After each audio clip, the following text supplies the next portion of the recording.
Good morning internet. So may konti akong upgrade. Napakaliit na upgrade lang na gagawin sa CRF 300 rally natin. So ito, bumili ako ng T6 aluminum para maipalagay ko sa dito para medyo maging stiff, no? Medyo may kalambutan ang stock ng ng CRF rally. Pag diretsuhan, actually wala siyang problema. Maski bako-bako kaya merong humps, tuloy-tuloy lang. Ang mahirap lang pag medyo liliko na, no? Hindi siya ganun ka stable. So ang setup ng ng rally ko, meron akong top box, yun. 48 liters sa loob nun, merong 15, almost 15 to 17 kilograms. Kasama na dun yung tools, yung bag ko, ng laptop para sa trabaho. So 48 liters. Tinanggal ko rin yung aking center stand.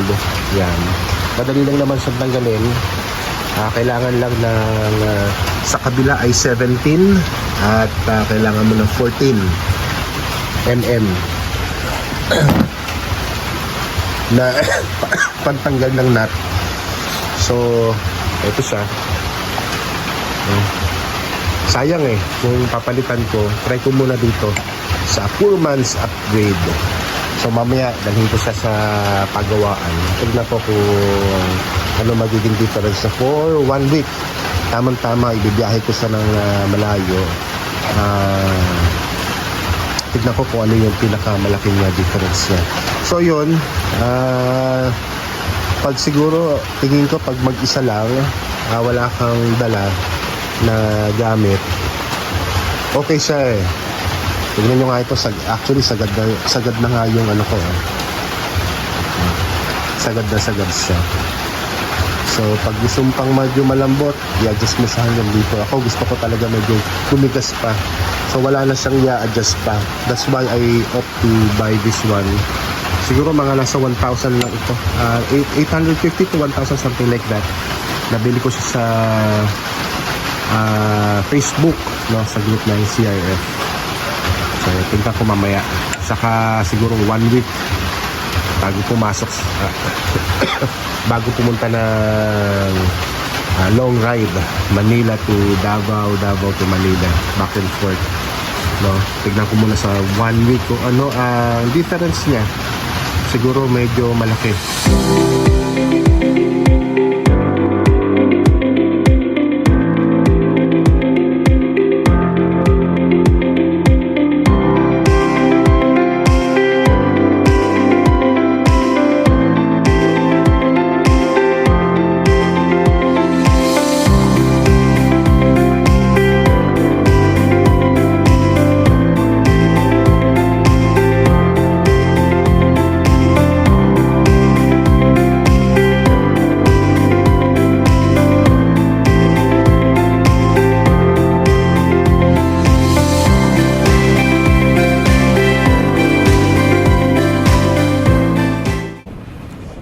So almost 1 week na ginagamit natin itong ating CRF. So 5 or 6 days ko na siyang ginagamit. So yes, yun ang pinakamalaking question. Meron ba? Yes or no? Sa ating niligay na spacer dito sa may stock suspension niya. So bago ko sabihin yon, of course, check muna ako magkano ang mga upgradable brands, no, katulad ng YSS, ng Racetech, ng Olins, ng dito kung Showa na meron adjustable if meron, pero nonetheless yung Olins talaga, saka yung Racetech are one of the expensive, no. So try ko muna 800, medyo maliit compared doon sa laki or expensive na mga upgrade ng mga suspension. So kung tatanungin niyo ako, actually yes, ang laki ng difference niya. So why? So kanina galing ako sa bahay, so merong mga lubak, ganyan, So ganun din, may mga humps, and even doon sa mga cornering, So una ko masasabi sa ano ang difference na na-observe ko sa kanya. Unang-una, medyo tumaas siya ng konti, no? Kasi nga stiff. So umangat siya. Ang mahirap ay yung sasampa ka na sa bike. Kasi gamit ko ay of course sa mga ganito, no, side stand ang ginagamit. So pag naka-side stand ka, syempre nakatabingi yung bike, leaning towards you. So pag sasakay ka, ang ginagawa kasi ng CRF, medyo tutulak mo siya ng konti, gigitna mo, no? Doon sa may stock niya nang wala pang spacer, medyo bumababa siya ng konti. Pag bumaba siya ng konti, hindi na nino force towards you, pero medyo papalayo, natutulak na siya. So, medyo bababa ng konti yung upuan at makakasampak na ng maayos. Now, sa ganito, medyo nag-stiff nga siya, nilagyan siya ng spacer, tumigas siya. So, hindi, pag tinulak mo siya ng kaunti, hindi na siya bababa. Medyo merong challenge sa pag-sampa, no, para sakyan mo uli. At pag sumampa ka na at umupo ka na, yun, mararamdaman mo siya actually medyo tumigas na siya. At siguro isang buong maghapon na gamit ko rin, na nagkaroon ako ng kailangan merong transition period talaga. Medyo mahirap at medyo iingat, gano'n, no? Kasi medyo umaling yung pako tumukod ng konti, tutukod mo, no? Parang hindi naman tipto, pero gagamitan mo siya ng ng para at least maski pa paano mag flat foot ka, medyo lumiis ka ng konti pag nakaupo ka. So ayun, medyo mahirap konting sumakay. So right now I am thinking kung bibili pa ako ng yung adjustable na side stand o yung adjustable. Actually, merong mga ibang brands sa US na gumagamit sila ng mga adjustable. Pero ngayon ay medyo nagawi-gawi ko ng konti at medyo naayos ng konti yung pagsampa ko. Ginawa ko na lang ng paraan kasi medyo mahal din yung gradable or yung adjustable, no? I-update ko na naman yung stock na side stand niya. Medyo may kamahalan, almost $100 din, you know? Kaya medyo mahal. So that's one. So pangalawa, yung adjustment na ginawa ko, so di ba meron siyang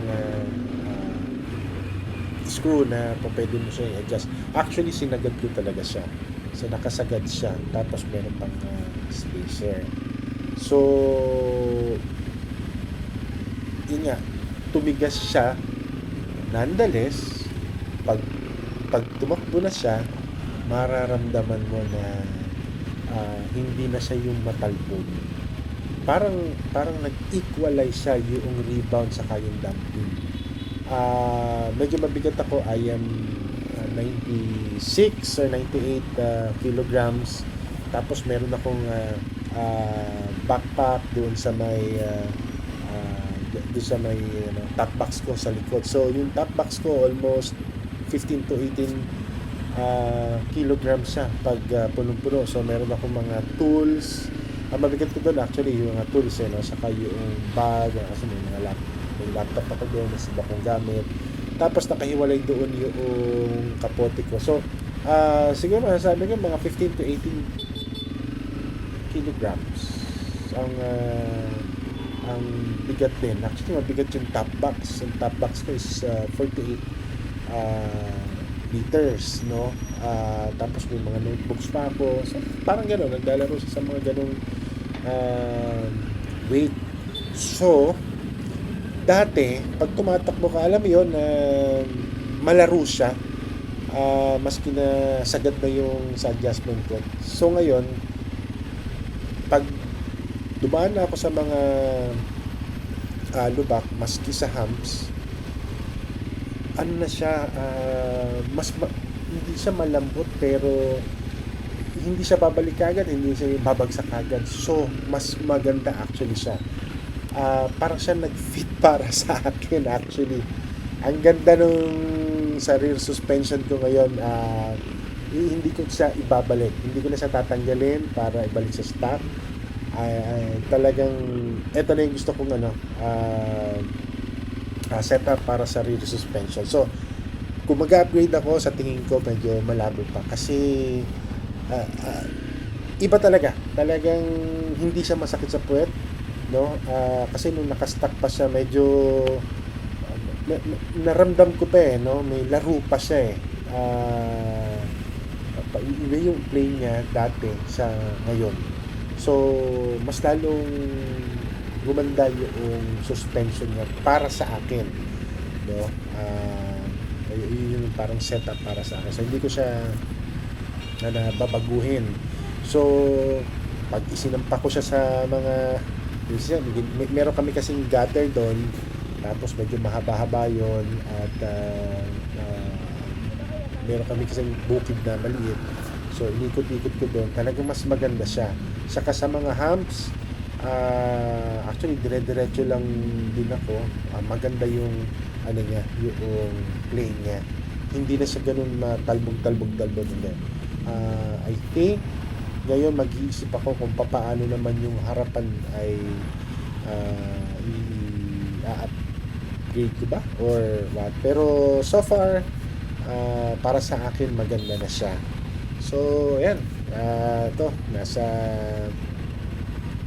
ano na tayo, malapit na tayo sa Krame. So yun, sa mga nag-iisip na gustong lagyan ng spacer yung kanilang stock suspension sa rear, may advice ko, go for it bago ka bumili ng expensive.